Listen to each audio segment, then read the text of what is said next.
திருப்பூரை அடுத்த சாமலாபுரத்தில் பெண் மீது தாக்குதல் நடத்திய விவகாரத்தில் பொதுமக்கள் மீது பழிபோட போலீஸ் சதித்திட்டம் தீட்டியிருப்பது ஆதாரத்துடன் அம்பலமாகியுள்ளது. சாமலாபுரத்தில் மதுக்கடைக்கு எதிராக போராட்டம் நடத்திய பொதுமக்கள் மீது போலீசார் தடியடி நடத்தினர். இதில் பொதுமக்கள் மண்டை உடைந்ததோடு ஏடிஎஸ்பி பாண்டியராஜன் தாக்கியதில் பெண் ஒருவர் செவித்திறனை இழக்க நேரிட்டது கடும் சர்ச்சையை கிளப்பியுள்ளது. போலீஸ் வாகனம் மீது கல் வீசியதால் தடியடி நடத்த நேரிட்டதாக காவல்துறையினர் கூறி வருகின்றனர். இது ஜோடிக்கப்பட்ட நாடகம் என்பதே வீடியோ காட்சி ஒன்று அம்பலமாக்கியுள்ளது.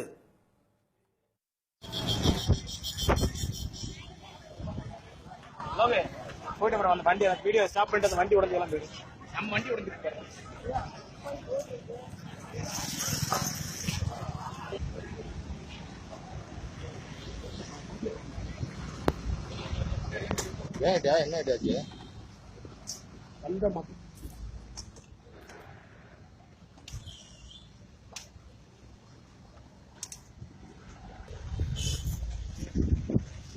வீடியோ எடுக்காண்டா இங்கிட்ட வீடியோ எடுக்கானே பார்த்து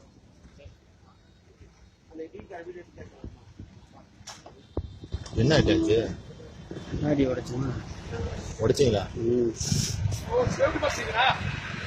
வெயில் போன மட்டும் தான் இருக்கு இங்க. ஆமாட்டியோ இல்ல பீனியா இருக்கு. பீனியா இருக்காட்டியா?